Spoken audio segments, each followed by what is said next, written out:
예수님께서 예루살렘을 향해 내려가고 계십니다. 고난의 절정인 십자가에 가까이 가고 계십니다. 그런데 예수님은 어떻게 하면 이 고난을 피해볼까? 이것이 예수님의 마음의 중심이 아니라 어떻게 해서든지 간에 제자들에게 하나님 나라가 무엇이고 제자의 삶이 무엇인가를 가르쳐주고 싶으셔서 지난주에는 결혼과 이혼과 또 독신과 재혼에 관한 말씀을 하셨고, 또 오늘 본문에 있어서는 재물에 관한 말씀을 하고 계십니다.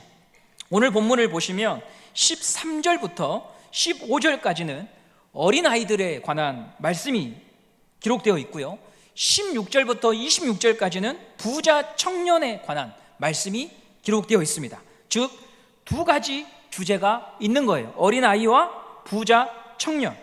그런데 여러분, 어린아이에 관한 말씀은 18장에서 하셨어요. 18장에서 예수님이 친히 한 어린아이를 불러서 제자들 가운데 세우시고 이 아이와 같지 않으면 천국에 들어갈 수 없다고 말씀하셨어요. 그런데 오늘 본문 19장 13절에 어린아이가 다시 등장하는데요, 우리 19장 13절 말씀을 보도록 하겠습니다. 시작. 그때에 사람들이 예수께서 안수하시고 기도해 주심을 바라고 어린아이들을 데리고 오매 제자들이 꾸짖거늘. 예수님께서 제자들에게 천국은 이런 어린아이와 같은 자가 들어갈 수 있다라고 말씀하셨고 소자의 나라라고 말씀하셨는데, 이런 가르침을 주신 지가 얼마 되지 않았는데 오늘 19장에서 제자들이 어린아이를 어떻게 다룹니까? 꾸짖고 있다는 거죠. 제가 어린아이와 천국에 관한 본문을 가지고 3주 전에 말씀을 나눌 때 이런 말씀을 드렸습니다. 우리 교회 성도들이 잔치떡 나누실 때 교육부 학생들도 좀 챙겨주십시오. 예수님 시대에 아이들이 세미에 들어가지 못하는 것 이해하는데 지금도 이 시대도 우리 아이들이 세미에 못 들어가면 어떻게 됩니까? 변화를 가져보자 말씀드렸습니다. 감사하게도 우리 성도님들께서 공감해 주셔가지고 그 이후로 떡 준비하실 때 지금 2번 준비하셨는데 교육부에 떡이 내려오고 있습니다. 여러분들은 제자들보다 훨씬 나아요. 제자들은요, 어린아이들이 오자 꾸짖고 쫓아버렸어요. 누구든지 내 이름으로 이런 어린아이 하나를 영접하면 나를 영접하는 것이라고 가르침을 받았는데 들었지만 깨닫지를 못해요. 들었지만. 그래서 어린아이들이 예수님 곁에 오는 것을 막고 있어요. 막고 있어요. 여기서 우리 모두에게 적용해 볼 수 있는 교훈이 하나 있는데요, 들었다고 해서 그렇게 살 수 있는 건 아니에요. 믿었다고 해서 그렇게 사는 것도 아니에요. 아멘 아멘 은혜 받았다고 해서 그것이 내 믿음이 꼭 되는 것도 아니에요.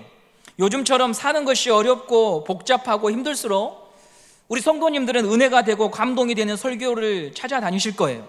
목이 마르시니까. 어떻게 해야 되는지 판단이 잘 서지 않기 때문에 이런저런 설교를 검색하고 CTS든 CBS든 극동방송이든 인터넷을 통해서든 많은 분들의 설교를 검색하면서 그 설교를 들으실 겁니다. 그런데 한 가지 주의해야 될 것은 내가 그 설교를 들었다고 해서 그 설교의 말씀대로 사는 사람이 된 것은 아니에요. 그건 착각이에요. 대단한 착각이죠. 이렇게 생각해 보면 어떨까요? 존경받는 목회자와 친분이 있는 거하고 내가 그만한 믿음을 가진 사람이 된 거하고는 다른 거예요. 그럼 이것을 구분하실 수 있어야 됩니다. 믿음은 살아내는 것만큼이 자기 믿음이에요. 이런 착각이 의외로 우리 신앙 속에 깃들어져 있어요. 제자들은 예수님과 같은 시간, 같은 공간에서 줄곧 가장 많은 시간을 보내고 있습니다. 그렇다면 제자들은 이런 착각을 할 수가 있죠. 우리가 예수님과 제일 가까워. 예수님에 대해서 가장 잘 알지. 우리가 누구보다 예수님을 가장 위하는 사람이야 라고 착각할 겁니다. 그러나 오늘 본문에서 보듯이 예수님 곁에 있다고 해서 예수님을 잘 알거나 잘 믿는 것이 아니라는 것을 보게 됩니다. 이런 착각에 대하여 예수님은 원래 앞서 그런 착각을 가지고 있는 사람들에 대해서 이런 말씀을 하셨습니다. 마태복음 12장 50절 말씀을 보도록 하겠습니다. 12장 50절입니다. 시작. 누구든지 하늘에 계신 내 아버지의 뜻대로 하는 자가 내 형제고 자매고 어머니이다 하시더라. 예수님의 가족들이 예수님을 만나러 왔을 때 제자들이 말했죠. 예수님, 당신의 가족이 당신을 찾아왔습니다 라고 말하자 예수님이 야, 내 어머니, 내 형제, 내 자매는 혈육적인 것이 아니라 아버지의 뜻대로 행하는 자가 나와 관계 있는 사람이야 라고 말씀하셨어요. 제자들의 착각과 오해는 우리에게도 동일하게 적용이 됩니다.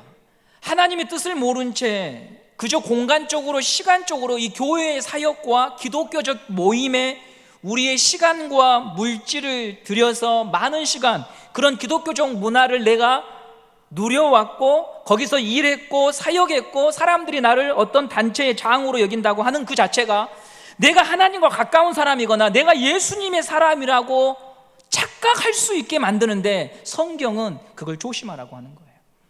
여러분, 목회자가, 목사가 하나님과 가장 가까운 사람입니까? 아니잖아요. 아니에요. 네. 가장 가까운 사람은 하나님의 뜻을 쫓아 살기 위해서 지금도 자기를 부인하는 그 사람이 바로 하나님과 가장 가까운 사람이에요. 예수님 당시에도 성전의 제사는 드려지고 있었습니다. 구약의 율법을 쫓아서 제물이 드려지고 제사장들은 반차를 쫓아서 성전에 봉사했습니다. 그렇다고 해서 그들이 하나님과 가장 가까운 사람이 아니었습니다. 믿음 있는 사람도 아니었습니다. 오히려 예수님이 믿음이 있다고 칭찬했던 사람들은 전혀 다른 사람이었다고 하는 거죠. 대표적으로 로마 군인 백부장입니다. 그는 이방인입니다. 이스라엘을 무력으로 통치하기 위해 파견된 로마 장교입니다. 우리식으로 이야기하면 일제강점기에 일본군 장교를 향해서 예수님이 네 믿음이 크도다 라고 말씀했다는 것이죠. 이 말을 듣고 종교 지도자들과 제자들과 이스라엘 사람들은 얼마나 당황했을까요? 이런 모습들은 예수님의 관점과 우리의 관점이 얼마나 다른가 하는 것을 보여줍니다. 그러므로 내가 믿는다, 예배 드렸다, 이런 사역을 했고 누구와 친분이 있고 내가 이 기독교적인 교회와 단체와 조직 속에서 이런 장을 맡았다, 역임했다, 이런 것으로 우리 믿음을 증명할 수 있다고 한다면, 어쩌면 그런 것으로 우리 자신을 계속해서 과시하는 사람이라고 한다면 그는 진짜가 없는 사람입니다. 진짜가 없기 때문에 그런 것으로 자기를 드러내는 것이죠. 저는 한 번은 미션스쿨에 가서 어떤 교목 목사님의 그 목사님을 소개받아서 대화를 나누는데 명함을 주시는데요, 명함이 앞뒤 빼곡이 적어져 있는 분은 처음 봤습니다. 무슨 단체의 회장, 무슨 단체의 그렇게 수없이 많은 것들을 그 작은 명함에다가 다 기록해 놓으신 분은 제가 처음 뵀습니다. 딱 들었던 마음이요, 깊이 사귈 분은 아니네 라는 마음이었습니다.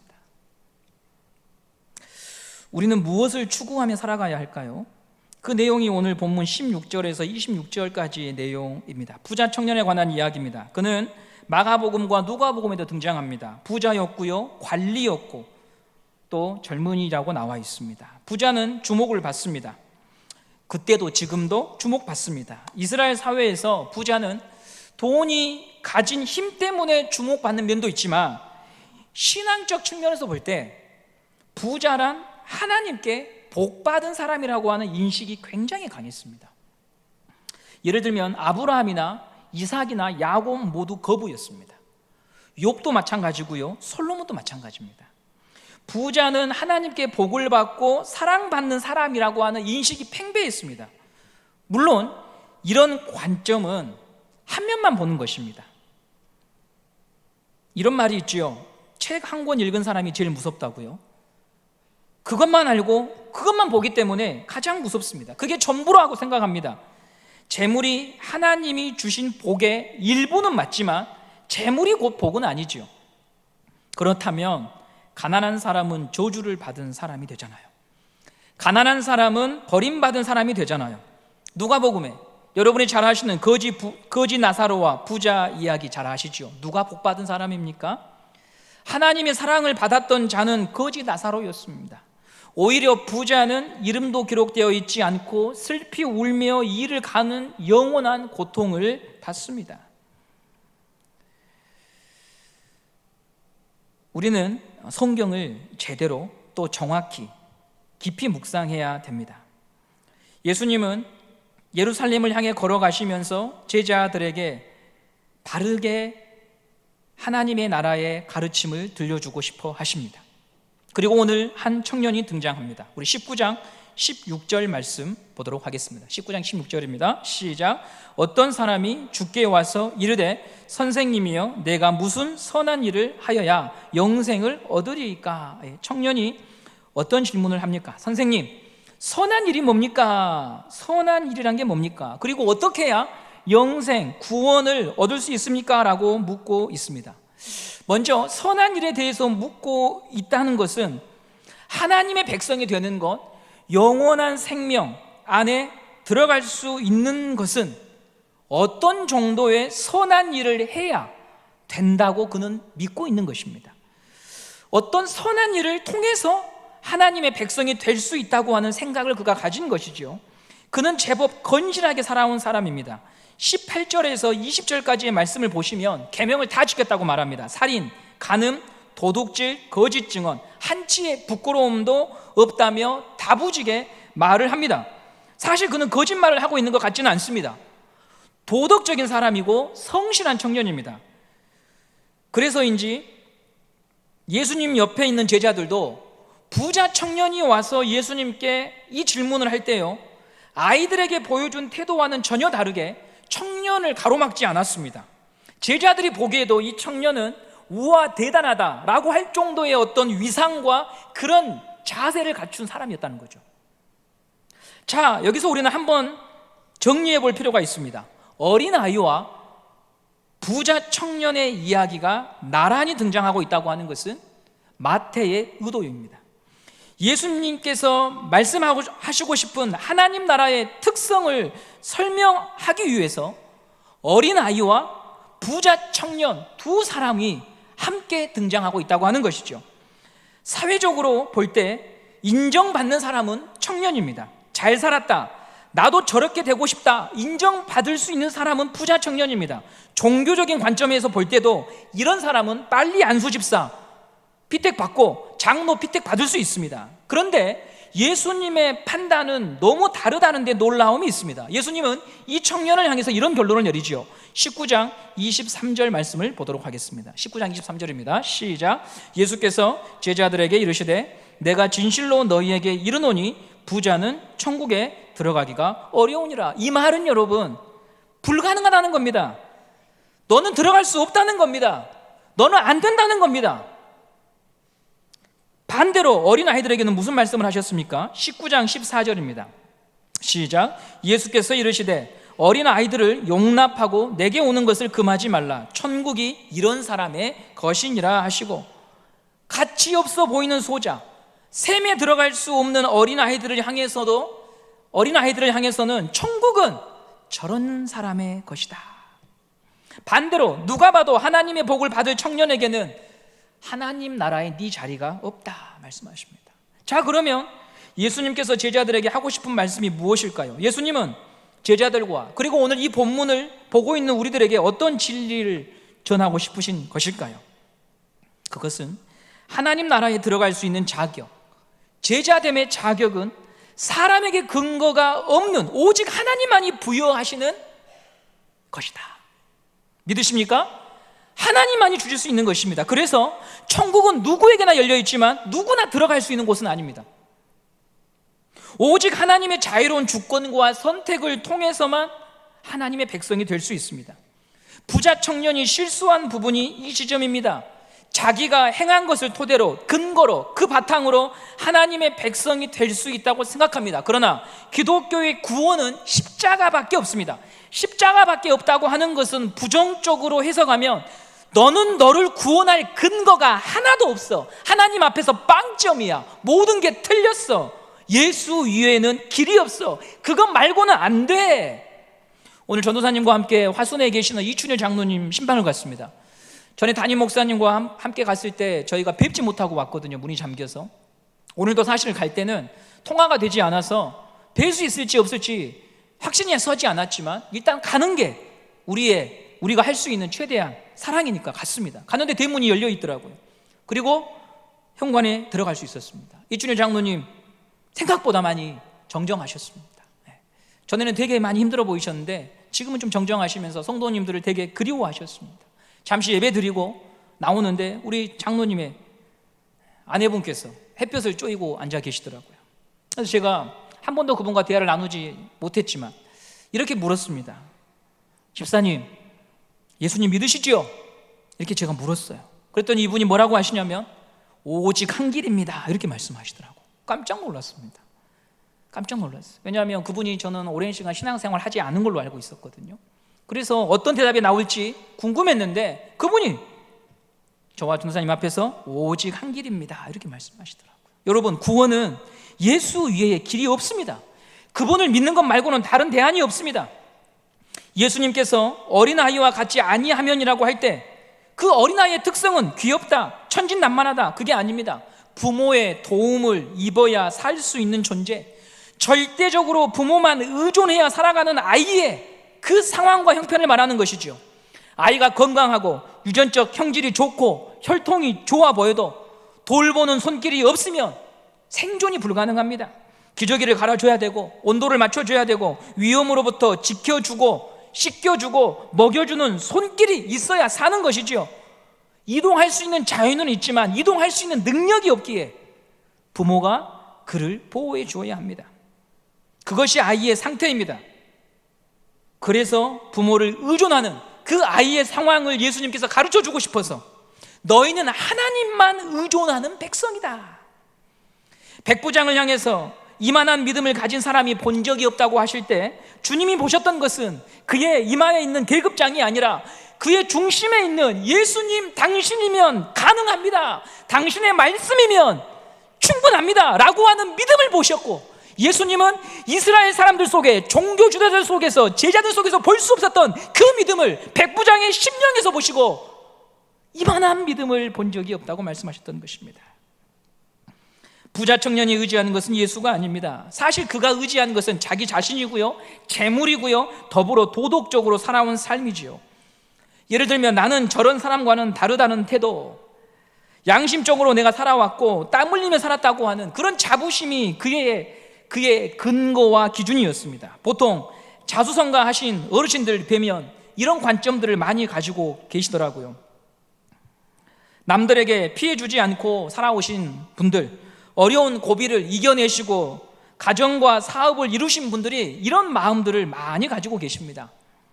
그래서 예수님께 나아올 때 이런 자랑거리를 속주머니에 챙겨서 나오십니다. 제가 이렇게 살았습니다, 제가 이렇게 살아왔습니다, 그것을 명함처럼 내미십니다. 그러나 하나님 나라에 들어갈 수 있는 자격 있는 미달입니다. 어떤 모임이나 단체나 동창회나 다른 조직에서는 그것이 어느 정도 영향력이 있을지 모르겠지만 하나님 나라에 들어오는 곳에는 아무런 소용이 없습니다. 더 나은 의가 필요합니다. 더 높은 의가 필요합니다. 더 완전한 의가 필요합니다. 마태복음 5장 20절에 예수님께서 이렇게 말씀하십니다. 마태복음 5장 20절입니다. 시작. 내가 너희에게 이르노니 너희 의가 서기관과 바리새인보다 더 낫지 못하면 결코 천국에 들어가지 못하리라. 바리새인과 서기관에게도 명함이 있었습니다. 도덕적이고 종교적으로 사람들에게 칭찬받는 부분, 그들의 헌신, 그들의 절제된 삶, 그것이 그들의 의였지요. 그런데 예수님은 더 나은 의가 있지 않으면, 더 나은 의가 없으면 천국에 못 들어온다. 그 더 나은 의란 무엇입니까? 하나님의 뜻에 완전한 순종으로 섬기셨던 예수 그리스도 그분의 의, 그것을 믿음으로 받아들일 때만 하나님 나라에 들어올 수 있다고 하는 것입니다. 패밀리랜드에 가면 박치기 왕이 있습니다. 박치기 왕. 자동차 타고 다니면서 막 서로 부딪히는 놀이가 있거든요. 그런 놀이기구를 타려면 항상 규정이 있습니다. 키 120cm 이상만 탑승을 하게 되어 있습니다. 이런 규정에 저희 둘째 주한이가 꼭 걸립니다. 아빠를 닮았으면 안 걸릴 텐데 엄마를 닮아서 상당히 작아요. 그런데 이 규정을 넘어설 수 있는 방법이 있습니다. 통과하는 길이 있습니다. 엄마가 데리고 타면 들어갈 수가 있습니다. 하나님 나라에 들어가는 것도 그것뿐입니다. 예수님이 우리를 품에 안고 들어가면 하나님이 그 예수 그리스도께서 십자가에서 고난받으시고 완전한 순종으로 우리를 위하여 죽으신 그분의 의로우심을 보시면서 통과, 너는 나의 백성이다 말씀해 주시는 것입니다. 하나님 나라는 완전한 곳입니다. 그렇다면 들어가는 자격 역시 완전한 사람만 들어갑니다. 그러나 우리는 불완전합니다. 불완전한 정도가 아니라 망가졌습니다. 선한 일을 해도 내 관점과 내 수준에서 내가 도와줄 만한 사람을 도와주는 것이지 내 기준에 벗어난 사람에게는 손꼽만큼도 우리는 인자와 자비를 베풀기 어렵습니다. 사회생활은 잘할지 모르나 가족들에게는 낙제점을 받습니다. 자기 가족은 잘 돌보는 사람이 직장에서는 낙제점을 받습니다. 이웃들에게 좋다고 평판을 듣는 사람이 자기와 함께 피를 나눈 형제에게는 원수가 되어 살아갑니다. 이게 우리 형편 아닙니까? 그래서 사람은 자신을 의존해서는 결코 하나님 나라에 들어갈 수가 없는 것입니다. 방법은 단 하나, 하나님의 아들 예수님만으로 답을 삼고 근거를 삼고 그분을 우리 기준으로 삼는 것 외에는 길이 없는 것입니다. 부자 청년에게 부라고 하는 것, 재물이라고 하는 것은 하나님의 선물이었습니다. 그러나 그는 그것을 우상으로 만들어버렸습니다. 하나님을 대신하는 것이 되었습니다. 하나님보다 가치가 있고 귀한 것이 되어 하나님을 대신하는 우상으로 자리 잡았습니다. 하나님이 주신 것은 선함에 버릴 것이 없지만 그것을 주신 분을 잊으면 하나님의 자리를 대신합니다. 하나님을 예배하지 않고 하나님이 주신 것을 예배하는 우상 숭배자가 되고 마는 것입니다.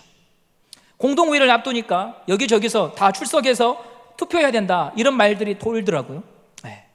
저는 여러분 그런데 이렇게 말씀드리고 싶습니다. 여러분이 투표해서 교회가 달라지는 것이 아니고 여러분이 예배자가 되지 않는 한 교회가 아무리 바뀌어도 교회가 어떤 길로 가도 여러분은 하나님의 뜻을 이뤄낼 수가 없습니다. 먼저 하나님의 뜻을 알기 위하여 예배에 참석하는 게 먼저입니다. 여러분의 투표로 한 표보다는 하나님의 은혜를 입어야 되고 그리스도 예수의 십자가의 공로를 입어야 되고 내가 주님 앞에서 무언가를 바꿔내는 사람이 아니라 먼저 변화받아야 되고 하나님의 다스림을 받아야 된다고 하는 것을 잊으면 여러분 하나님의 구원과 아무런 관련이 없는 사람이 되는 것입니다. 먼저 하나님과 앞에 나와 예배하는 사람이 되십시오. 저희 집 첫 번째 아들 이름이 태양이잖아요. 우리가 하나님을 예배하지 않으면 우리는 태양이를 사랑하는 것이 아니라 태양이가 태양신이 될 수 있습니다. 자식이 우상이 될 수 있습니다. 하나님의 선물인데 하나님을 제쳐두고 자녀를 걱정하고 염려하고 즐거워하면서 우상의 자리에 하나님이 주신 선물을 앉혀놓고 비나이다 할 수 있는 것입니다. 오늘 우리에게 우상이 없는지요? 부자 청년은 재물이 우상이었습니다. 사람이 돈 하는 이유가 있지요. 돈은 우리에게 안전을 보장해 줍니다. 많이 가질수록 확실한 무너지지 않는 안전을 제공할 것이라고 하는 믿음을 줍니다. 그래서 사람들은 어떻게든 재물을 쌓아서 확신을 가지려고 합니다. 그러나 하나님만이 주시는 안정감, 충만함, 평안함을 과연 돈이 대신할 수 있을까요? 그랬다면 왜 삭개오는 그 많은 돈을 뒤로한 채 예수님을 보기 위해 돌감람나무 위로 올라가는 선택을 했을까요?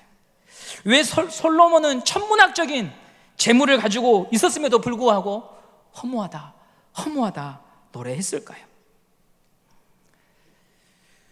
우리가 인생의 큰 절망과 슬픔을 경험할 때 어머니 품, 아버지 품을 그리워합니다.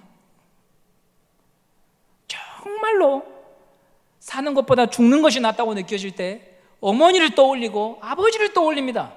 왜일까요? 바로 그곳이 나의 출발이니까. 세상 누구도 줄 수 없는 사랑과 안식을 주었던 그 유일한 품이 그리워서 아버지의 묘자리를 찾아가 보기도 하고 어머니를 떠올려 보기도 하는 것입니다. 교회 역사의 한 획을 그었던 돌아온 탕자였던 어거스틴은 이런 말을 남겼습니다. 우리 마음은 당신 안에서 안식할 때까지 쉴 수 없습니다.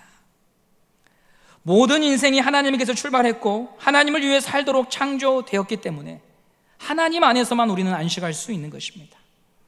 그래서 성도는 돈을 추구하며 살다가도 어떤 순간에 정신이 들지요. 내가 하나님을 잊고 살았구나. 아버지. 세상 즐거움을 쫓아 흥청망청 살다가도 어떤 계기를 통해서 내가 이렇게 살면 안 되는 백성인데 하고 돌아옵니다. 인생이 내 것인 것처럼 이런저런 재미를 보며 살다가도 고난이 닥치면 울면서 아버지 하고 돌아옵니다. 왜냐? 예수의 영이 우리 마음에 있기 때문에, 하나님이 우리를 포기하지 않으시기 때문에, 하나님이 시작하신 구원의 계획은 실패하지 않기 때문에. 여러분은 그 은혜와 섭리 속에 있는 백성이신 줄 믿으시기 바랍니다. 그러나 부자 청년은 재물이 많음으로 근심하여 돌아가 버렸습니다. 재물이 근심이 되었고 재물이 예수님을 믿지 못하는 이유가 되었습니다. 가끔 우리는 생각합니다. 조금만 더 성취하고 조금만 더 소유하면 예수님 내가 더 잘 믿을 것 같은데, 그때 되면 내가 주님을 위하여 헌신할 텐데. 아니요, 부자 청년을 보십시오. 재물 때문에 주님을 못 믿습니다. 지금 믿지 못하면 어떤 상황이 펼쳐져도 믿을 수가 없습니다. 지금 내게 허락하신 이 상황 속에서 주님이 나의 유일한 구원자이심을 믿고 주님이 나의 주인임을 고백하셔야 돼요. 육체적인 고통 속에 있습니까? 해결해야 될 경제적인 문제가 있습니까? 정신적으로 피폐하고 염려 가운데 계십니까? 바로 지금 예수님이 나의 주인임을 고백하는 성도님들 되시기를 간절히 소망합니다. 지금은 구원받을 만한 때이고, 지금은 은혜 받을 만한 때이고, 지금은 예배해야 될 때이고, 하나님을 바라보아야 할 때인 것입니다. 오늘 문득 야곱과 라반이 생각이 났습니다. 라반은 외삼촌이죠. 야곱보다 한 수 위입니다. 모든 면에서 가진 것도, 머리를 쓰는 것도, 연륜과 경험에서도, 사회적 위치에서도 야곱이 라반을 상대할 수 있는 무언가 없습니다. 그런데 두 사람의 결말이 어떻게 끝납니까? 야곱의 승리로 끝납니다. 왜냐하면 하나님이 개입하십니다. 분명히 라반의 전략이 상황을 지배하고 모든 것 속에서 라반의 생각이 야곱보다 앞섰는데 결국엔 야곱이 복을 받는 자가 됩니다. 흡사 이런 모습입니다. 두 사람이 달리기 경주를 합니다. 한 사람이 앞서 치고 나갑니다. 너무 격차가 벌어졌어요. 따라잡을 수가 없어요. 그런데 하나님께서 멈춰, 뒤로 돌아 해버린 겁니다. 순위가 바뀐 겁니다. 오늘 마태복음 19장 30절에 이렇게 기록합니다. 19장 30절 말씀 보겠습니다. 시작. 그러나 먼저 된 자로서 나중되고 나중된 자로서 먼저 될 자가 많으니라. 아멘. 우리에게는 하나님의 간섭과 인도가 있습니다. 우리는 최선의 삶을 다 살지만 부정한 방법을 쓰지 않는 이유는 하나님의 간섭과 인도를 통해 하나님은 결국 자기의 일을 이뤄내시는 믿음이 있기 때문입니다. 하나님이 나의 하나님이 되셔서 나와 우리 가정과 교회를 인도하실 것을 믿기 때문에 우리는 라반처럼 꾀를 쓰지 않는 것입니다. 머리를 믿고 꾀를 쓰는 사람을 이기는 방법은 기가 막힌 전략 이전에 하나님이 이 모든 것의 주인이심을 믿는 것입니다. 왜냐하면 누구도 하나님을 상대할 수는 없으니까요. 이런 믿음이 있을 때 우리는 하나님이 주신 것들을 바르게 사용할 수 있습니다. 나를 위해서만 쓰는 것이 아니라 나누는 사람이 될 수 있습니다. 삭개오가 돈에서 안전을 찾다가 무너지지 않고 빼앗을 수 없는 피난처이신 예수님을 만났기 때문에 그는 그 재물을 어디에 써야 할지 보기 시작했습니다. 부디 성도 여러분, 거짓된 안전에 속지 마시고 다시 예수를 주인 삼고 살아가는 모든 성도님들 되시기를 간절히 바랍니다. 은밀히 감춰져 있는 여러분의 삶을 지배하고 있는 우상이 오늘 말씀 속에서 생각난다고 한다면 원래의 위치로 되돌려 놓으십시오. 하나님을 예배하는데 방해되는 습관이나 모임이나 생각이 있다면 주님께 정리를 부탁하십시오. 주님이 나의 주인임을 고백할 때 그 어디나 하늘나라라고 하는 그 고백이 우리의 고백과 찬양이 될 수 있는 것입니다. 예배 가운데에서도 불안해하고 교회 가운데에서도 불안해하고 눈치 보고 적과 아군을 나누는데 급급한 불쌍한 인생, 사울과 같은 인생, 라반과 같은 인생이 되지 마시고, 진 것 같으나 진 게 아니고 넘어진 것 같으나 넘어진 게 아닌 하나님으로 인하여 다시 기회를 갖고 하나님으로 인하여 다시 인생의 길을 찾는 그런 승리의 인생 되시기를 간절히 소망합니다. 먼저 우리 마음 안에 있는 주님보다 의지하는 것들 내려놓고 주님만 사랑하고 주님만 의지하는 우리 모든 은성 성도들 되시기를 간절히 소망합니다.